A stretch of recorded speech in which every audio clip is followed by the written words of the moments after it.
Salut à toutes, salut à tous. Nous sommes le samedi 15 juin et vous suivez Soutien scolaire avec Monsieur Borgela en visioconférence. Et ce matin, nous allons continuer à parler de la valeur absolue, mais sauf que là, je vais vous apprendre à résoudre des équations avec valeur absolue. Eh bien,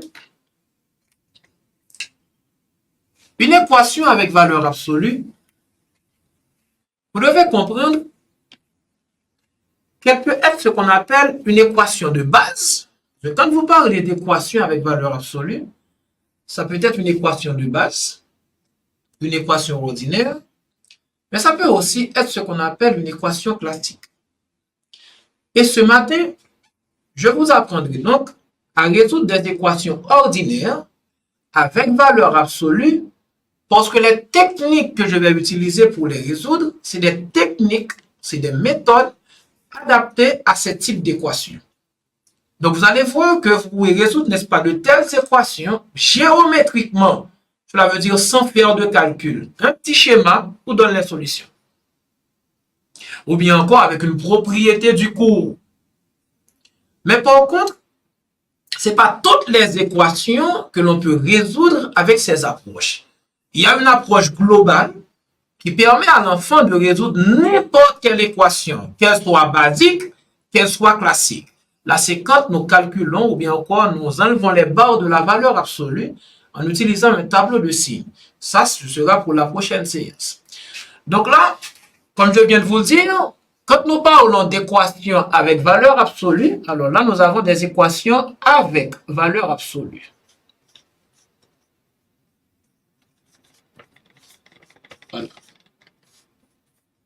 Donc, nous avons ce qu'on appelle des équations de base et également des équations classiques.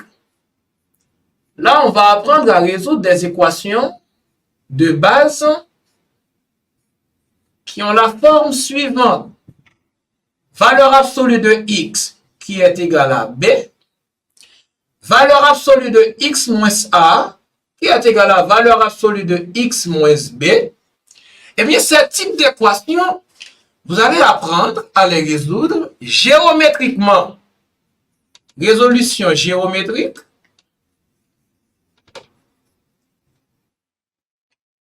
Résolution géométrique, cela veut dire que vous ne faites pas de calcul. Hein? Et aussi, résolution avec une propriété du cours.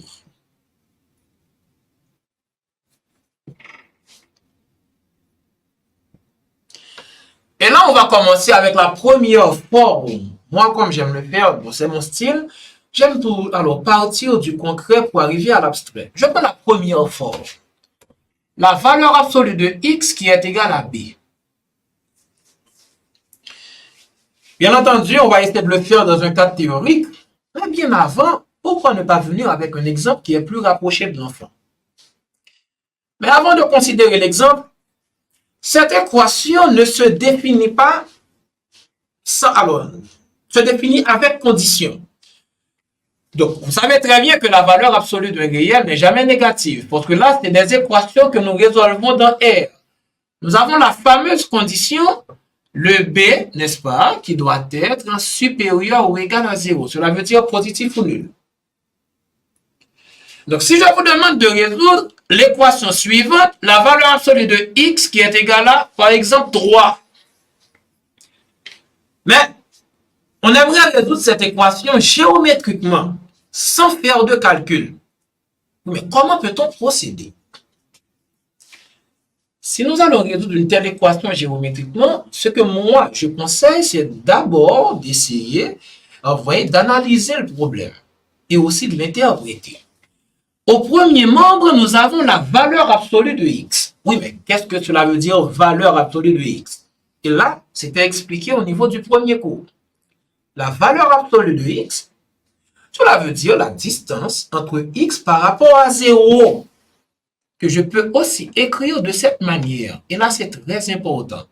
Distance de x par rapport à 0. Je l'écris, vous voyez, distance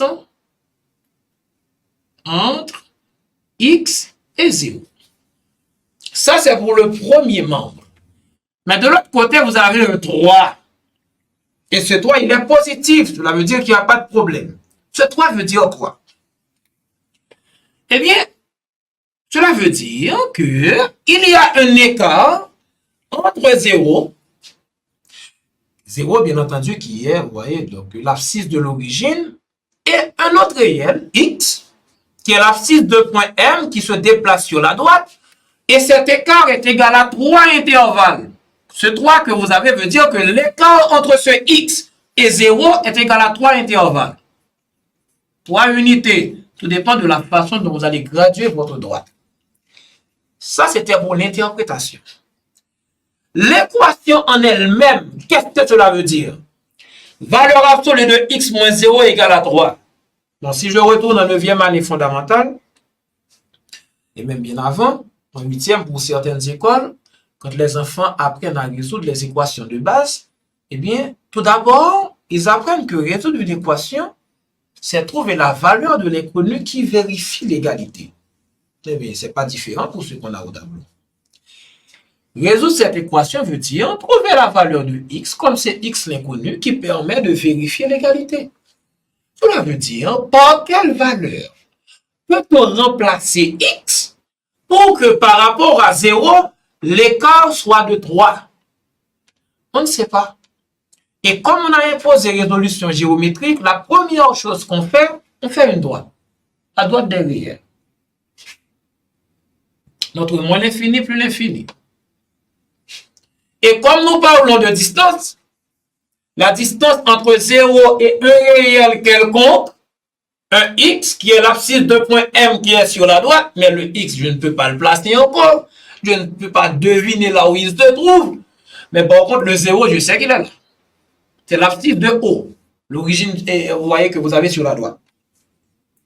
Maintenant, il y a un x qui est quelque part. Quelque part où ça, moi, je ne sais pas. Mais je sais que par rapport à 0, l'écart entre ce x et ce 0-là, ça me fait 3 unités, 3 intervalles. Mais pas de problème.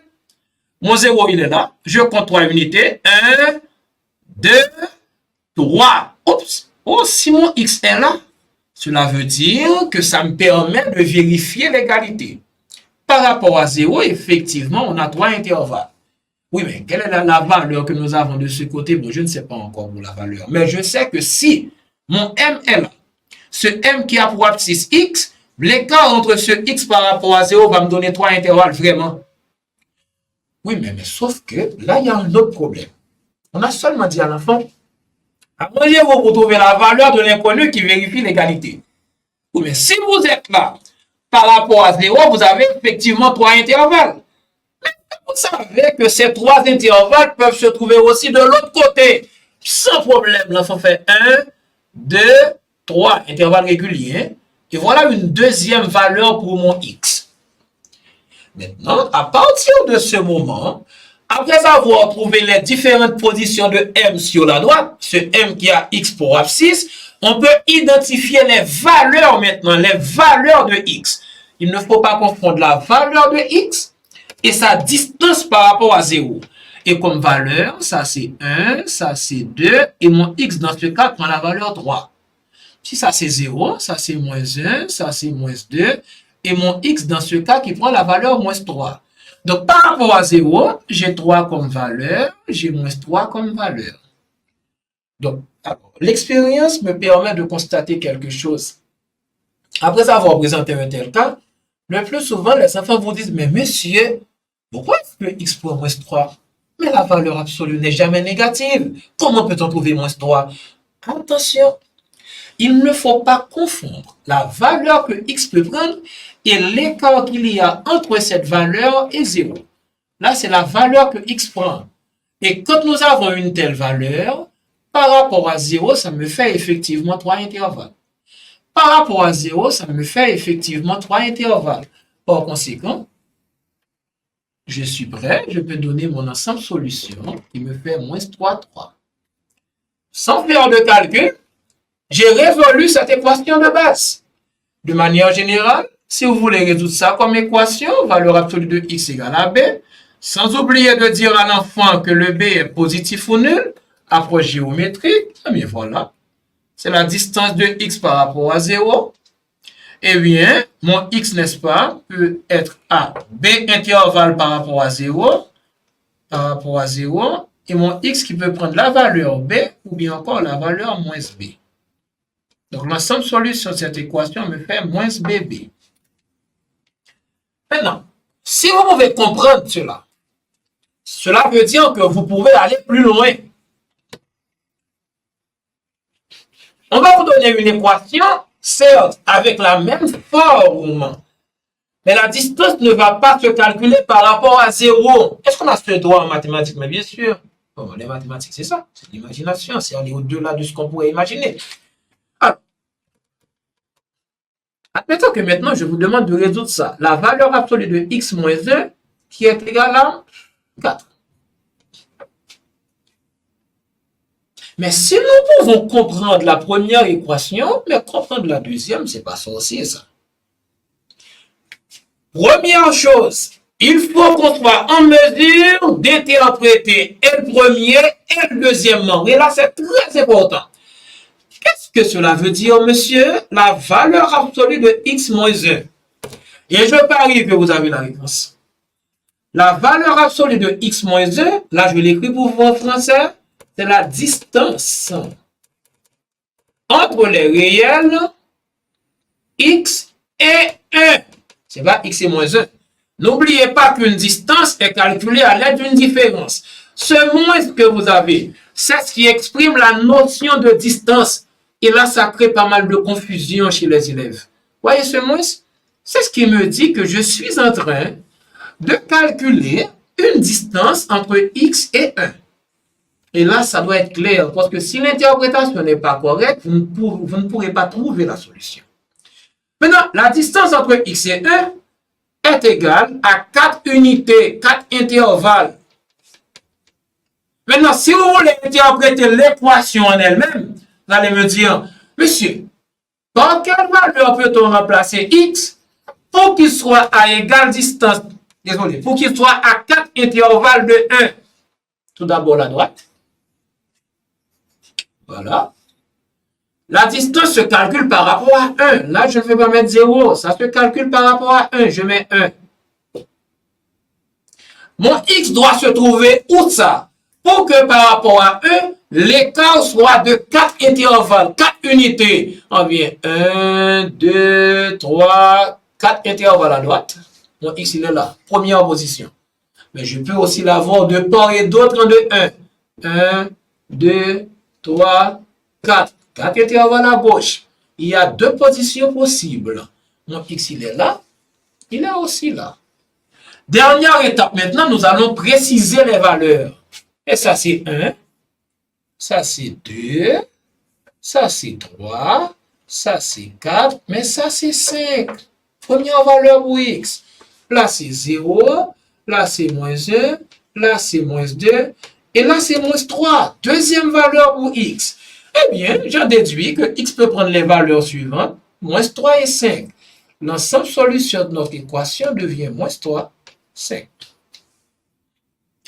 Mais avant de continuer, pour passer à un autre point, nous devons résoudre une autre équation. Encore avec valeur absolue, mais résolution géométrique. Là, vous voyez, vous ne calculez pas encore. C'est une interprétation et un graphique qui doit vous donner la solution.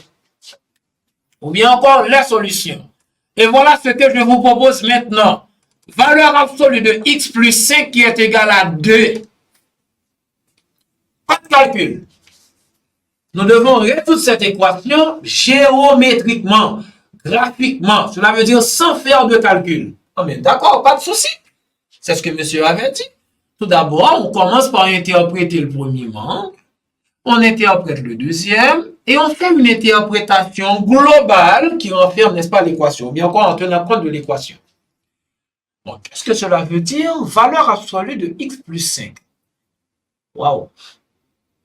Le professeur avait dit que la notion de valeur absolue fait intervenir la notion de distance. Waouh! Mais le professeur avait dit également que dès qu'on parle de distance, ça se calcule avec une différence. Ah, là, ça, c'est un problème.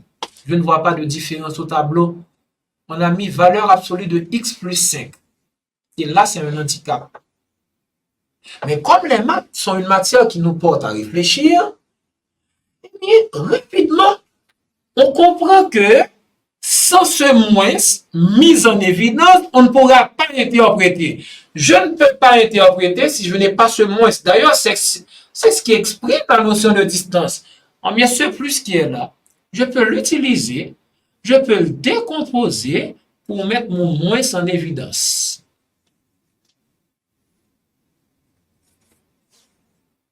Donc, celui-là, c'est ce qui dit que nous avons une distance.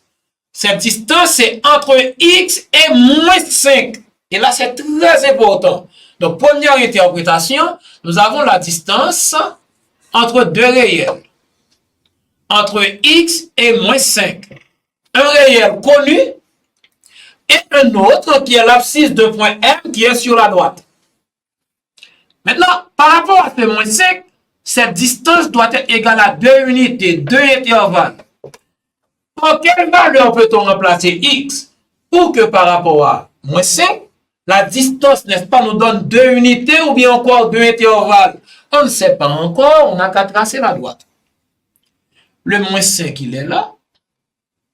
Par rapport à moins 5, on a besoin d'un réel qui a un écart, qui fait un écart de 2 unités. Mais ça fait 1, 2. L'écart est de 2. Voilà une première position pour x. 1, 2. L'écart est de 2. Voilà une deuxième position pour x. Maintenant, identifions les valeurs. Si ça, c'est moins 5. Mais si vous contrôlez, ça nous fait moins 4. Mais ça nous fait moins 3. Si vous contrôlez, ça fait moins 6. Ça nous fait moins 7. Donc, les deux valeurs possibles pour x sont moins 7 et moins 3. L'ensemble solution de cette équation, ça nous fait moins 7, moins 3. Là, je pense sincèrement que c'est assez intéressant. Là, on vient de résoudre ce qu'on appelle des équations de base. Des équations de base géométriquement. Cela peut arriver que l'on vous donne d'autres équations, mais qui ne sont pas des équations de base, et dans ce cas, on ne pourra pas vraiment utiliser ça comme approche. Ou bien encore, on peut tomber sur certaines équations qui ont plus que la forme, mais qui demandent ce qu'on appelle une petite décomposition ou bien encore une petite transformation. Sincèrement, je pense que ça a été clair, d'accord? Donc, je vous rappelle que vous suivez Soutien scolaire en visioconférence. Donc, on prend une pause.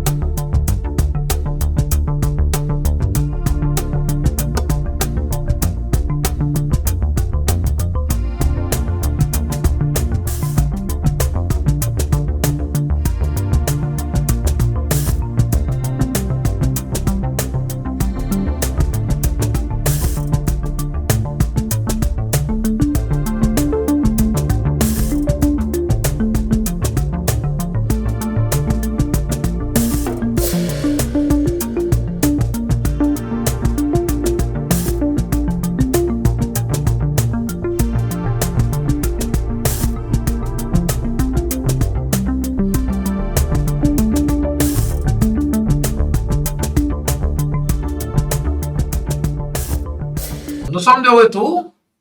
Donc, nous continuons avec la valeur absolue, toujours avec la résolution géométrique, toujours avec la résolution avec une propriété du cours et aussi avec des équations de base. Et là, nous passons à une autre forme. Donc là, nous allons essayer de résoudre des équations qui ont cette forme. Équation du type valeur absolue de x moins a qui est égale à valeur absolue de x moins b. Et pour cette forme-là, on commence avec la résolution géométrique.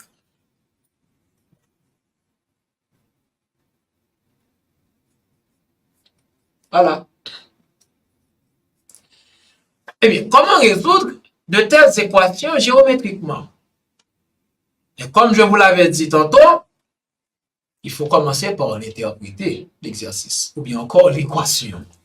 Donc, quand nous avons la valeur absolue de x moins a, qui est égale à la valeur absolue de x moins b, Et là, je me permets de commencer avec, dans un cadre théorique, parce que là, j'estime que vous êtes plus ou moins à l'aise.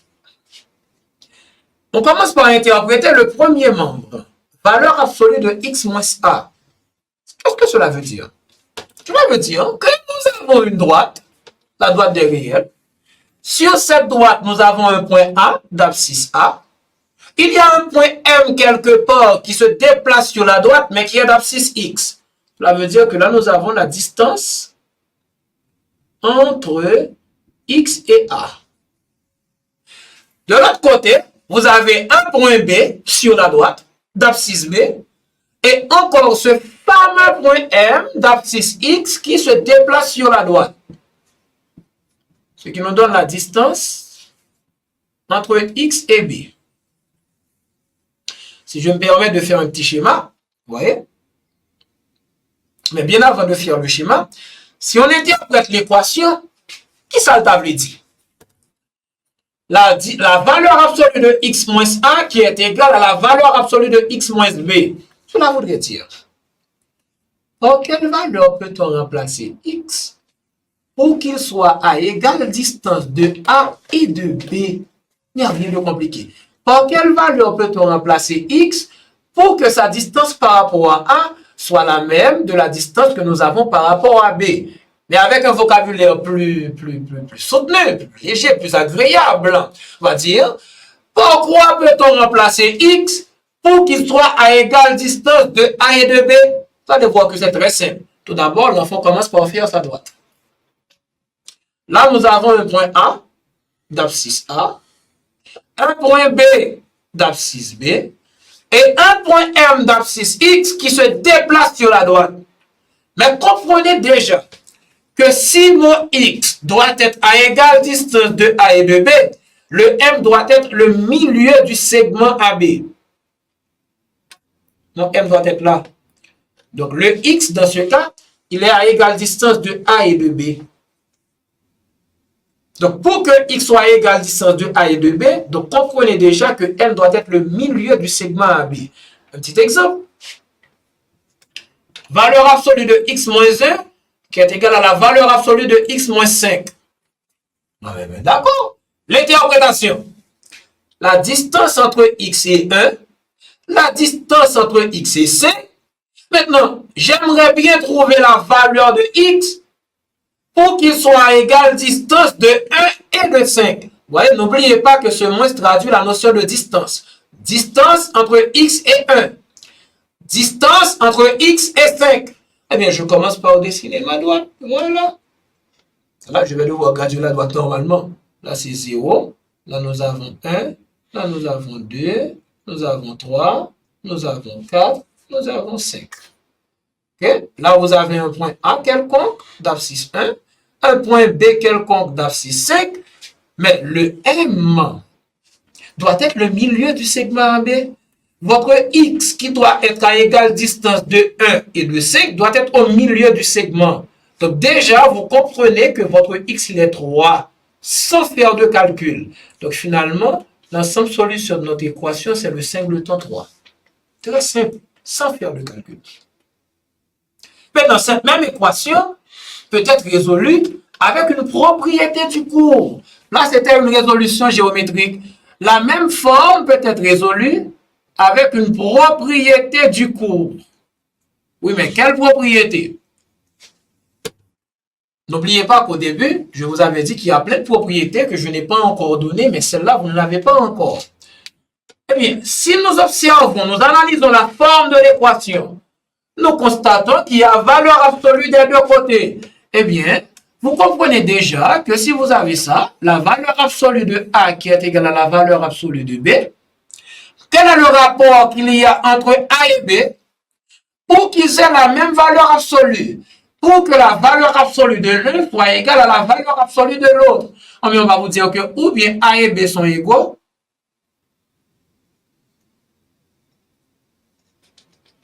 ou opposés. Ou bien A égale B, ou bien A égale moins B.